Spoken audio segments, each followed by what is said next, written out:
Honestly, took me probably about 10 years. Shit. Yeah. Yeah. I'd still go into shops and pick up the wrong size clothes for years and years and years. I still felt, sometimes I still do feel like the big one in the group. That's wild. Yeah. Unless I see a picture and then I'm like, oh yeah, I'm not. But I feel it because that was just what it was for so long. I relate to this on a different thing that I've told you about this before. Like, I felt like I was like stupid until I was like 27. And that was because that had been in my own mind, my identity and things that have been reinforced to me. And it wasn't until I just had like this, like we were saying, like this unstackable stack up like of evidence behind me to say like, oh, I wouldn't have been able to do this, this and this. And other people would come up to me and be like, oh, that's really clever. You're really smart. I say things. And they were like, such big compliments to me because I'd never really heard that before. But then people kept saying it, or I kept building more evidence, and then my beliefs and changed and shifted because the evidence I had. But that took a long time. So I get it from that perspective, and it does just show you how powerful beliefs are, and also just like how much evidence sometimes you need to get behind you to shift and change those beliefs. But if you do just keep acting in alignment with your goals, like you're taking those steps towards that. And it is also the reason why it might sound a bit like woo-woo or a bit awkward to congratulate every small win. You know, you hear that in good coaching advice. It's easy to dismiss that and to be like, oh, I'm not going to celebrate the fact that I made my breakfast, for God's sake. But you actually need to. Like, there is actual psychological reasoning behind it, and this is why.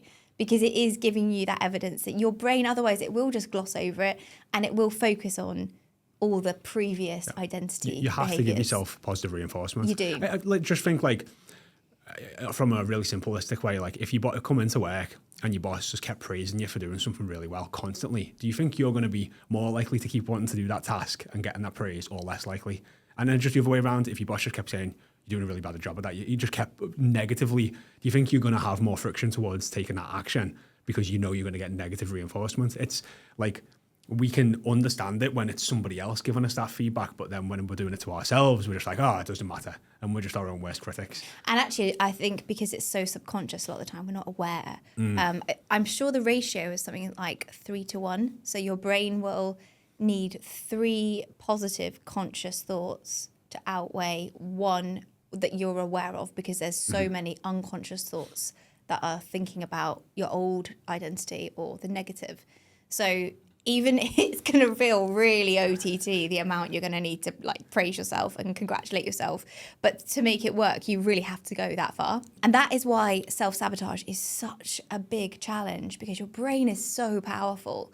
You've got to like give it ammunition on the positive and like physically say, right, remind yourself all the good things you're doing.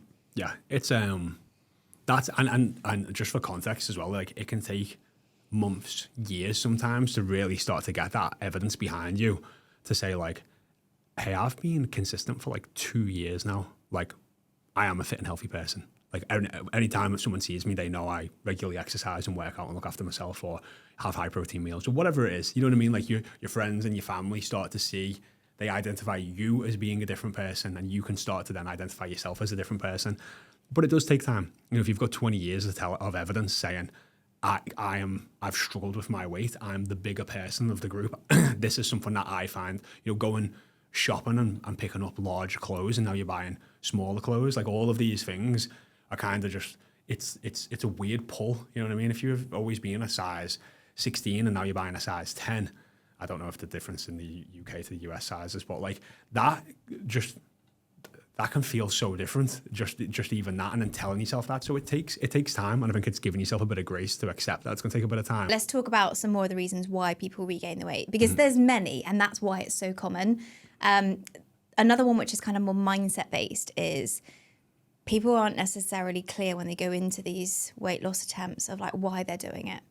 And it's something that we talk about a lot on this podcast, and we talk a lot with our clients, is getting really clear on your deeper reasons for change is so powerful. And it then is you're more inclined to keep those things going, because there's a proper reason. You're not doing it to see a number on a scale or to reach a goal. Like, you're doing it because you care about your health, or you care about being there for your kids, or whatever that more meaningful reason is.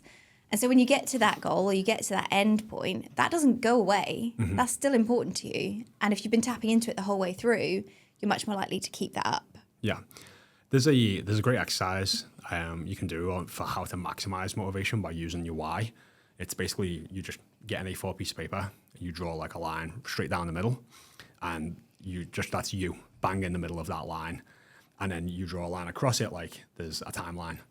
And what you've got is if you start moving forwards towards your goal, so like let's say hitting a healthy weight, having energy, playing with your kids, live a long life, have grandkids, just like whatever it is, whatever all the positives are, you write them all down on the end of the sheet when this is all the positive reinforcements of like why you should want to stay in shape or get in shape.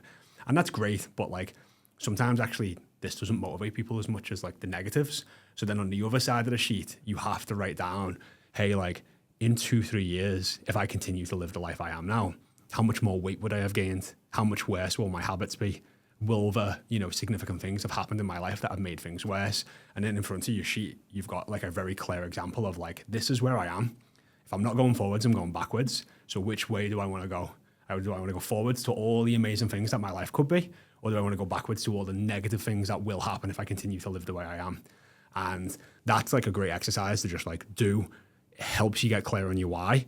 Just stick it on the fridge. And I think that's a great reminder of like, I need to keep moving forward towards my goals. Especially because with this stuff, if you aren't doing anything proactively, unfortunately, human bodies do just tend to disintegrate over time. It isn't something that's just going to magically get better on its own. So you are going to be going more towards the negative side of that sheet if you're doing nothing. Yeah. And actually, a lot of people feel like, well, putting it off isn't, it's not going to do any harm if I wait till next year or Monday or whatever. It gets harder. It does. It gets considerably harder. Yeah. And you'll probably have that idea of like, it's just not the right time. It's like that time never comes.